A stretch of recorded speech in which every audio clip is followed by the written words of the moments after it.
जय हिंद दोस्तों। आपका अपने यूट्यूब चैनल GK27N में आपका स्वागत है। आज के इस वीडियो में हम कंप्यूटर के कुछ महत्वपूर्ण प्रश्नों के बारे में चर्चा करेंगे जो आपकी परीक्षाओं में बहुत बार पूछे जाते हैं और आप लोग छोड़ के चले जाते हैं।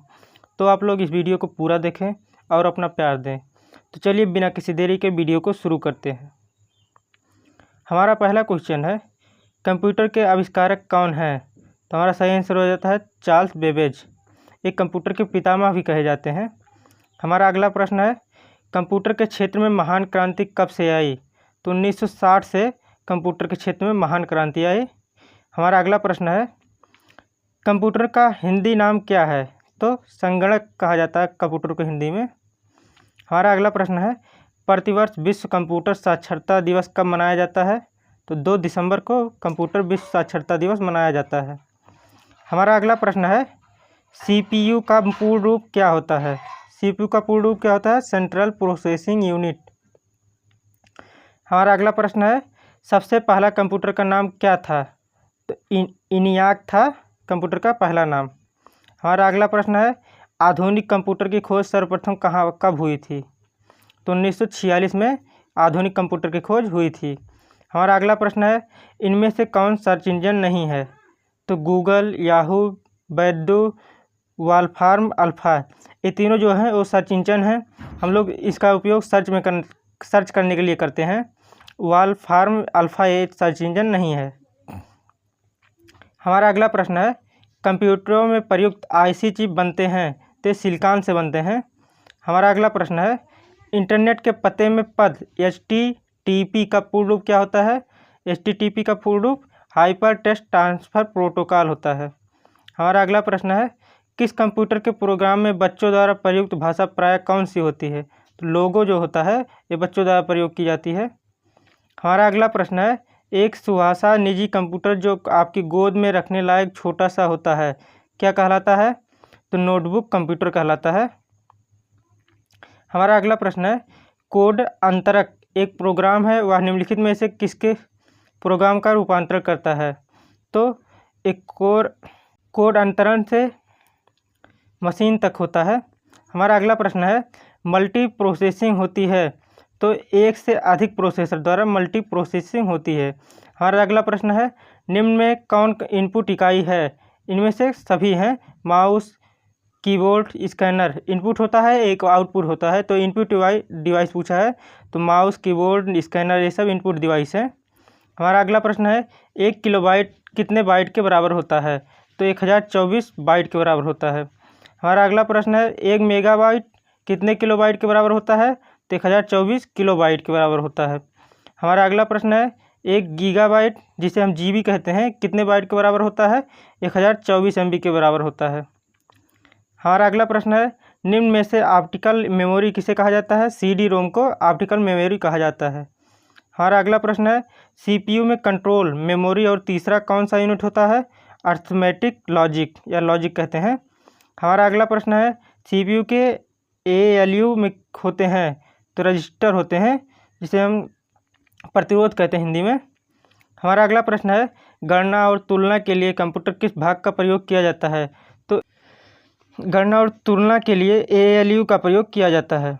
हमारा अगला प्रश्न है, एक हार्डवेयर डिवाइस जो डाटा को अर्थपूर्ण इन्फॉर्मेशन में परिवर्तित करता है उसे प्रोसेसर कहते हैं, जो हार्डवेयर डिवाइस को डाटा के अर्थपूर्ण इन्फॉर्मेशन में परिवर्तित करता है।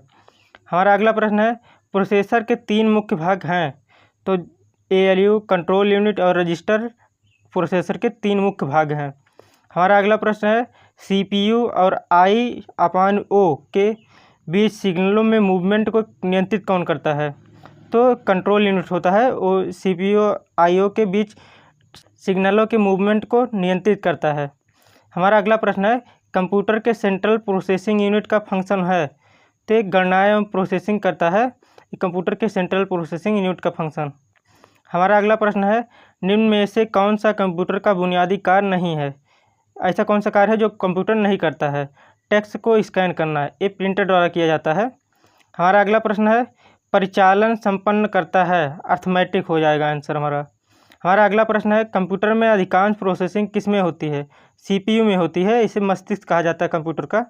हमारा अगला प्रश्न है कंप्यूटर निम्नलिखित में से कौन सा कार्य नहीं करता है? तो अंडरस्टैंडिंग का कार्य नहीं करता है। हमारा अगला प्रश्न है प्रमुख मेमोरी किसमें समन्वय से कार्य करती है? प्रमुख मेमोरी किसके समन्वय से कार्य करती है? हमारा सही आंसर होता है CPU। हमारा अगला प्रश्न है माइक्रो प्रोसेसर जो कंप्यूटर का मस्तिष्क होता है उसे कहा जाता है माइक्रोचिप। इसे हम माइक्रो प्रोसेसर के नाम से भी जानते हैं।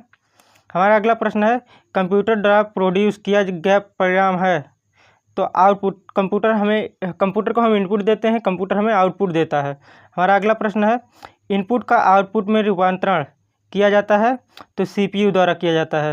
हमारा अगला प्रश्न है प्रोसेस्ड डेटा किसे कहते हैं? आउटपुट को प्रोसेस्ड डेटा कहते हैं। हमारा अगला प्रश्न है CPU का मुख्य घटक है। तो ये सभी हैं control unit, memory, arithmetic, logic unit, ये सब CPU के घटक हैं। हमारा अगला प्रश्न है कंप्यूटर की क्षमता होती है, कंप्यूटर की क्षमता सीमित होती है। हमारा अगला प्रश्न है कंप्यूटर को किस प्रकार की बुद्धि की संज्ञा दी गई है? तो कृत्रिम बुद्धि मतलब मानव ने बनाया इसे। हमारा अगला प्रश्न है मनुष्य की स्मरण शक्ति कंप्यूटर की तुलना में होती है सामान्य। हमारा अगला प्रश्न है मानव मन और कंप्यूटर में किसकी गति अधिक है? मानव मन की, क्योंकि मानव ने ही कंप्यूटर को बनाया है। हमारा अगला प्रश्न है EDP क्या है? तो हमारा सही आंसर हो जाता है इलेक्ट्रॉनिक डेटा प्रोसेसिंग। हमारा अगला प्रश्न है कंप्यूटर में सूचना किसे कहा जाता है? तो एकत्रित डेटा को ही सूचना कहते हैं हम लोग। हमारा अगला प्रश्न है मॉनिटर के डिस्प्ले आकार को कैसे मापा जाता है? डायगोनली मापा जाता है कंप्यूटर के मॉनिटर को डिस्प्ले। हमारा अगला प्रश्न है कंप्यूटर में प्रिंटेड डायग्राम पाने के लिए यूज किया जाने वाला इनपुट डिवाइस स्कैनर होता है, स्कैनर को यूज करते हैं हम लोग। हमारा अगला प्रश्न है कंप्यूटर में डेटा किसे कहा जाता है? तो सूचनाओं या चिन्हों को कहा जाता है। हमारा अगला प्रश्न है कंप्यूटर का आउटपुट में रूपांतरण किसके द्वारा किया जाता है? तो CPU द्वारा किया जाता है। हमारा अगला प्रश्न है प्रथम गणना यंत्र है, तो अबेकस है, उसे प्रथम गणना यंत्र कहा जाता है। हमारा अगला प्रश्न है पैकमैन नामक प्रसिद्ध कंप्यूटर किस काम के लिए बना था? तो खेलने के लिए बना गया था। हमारा अगला प्रश्न है किसने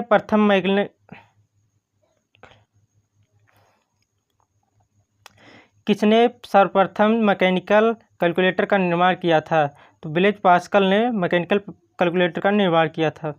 हमारा अगला प्रश्न है किसने पंच कार्ड का आरंभ किया था? इनमें से सभी, इनमें से कोई नहीं।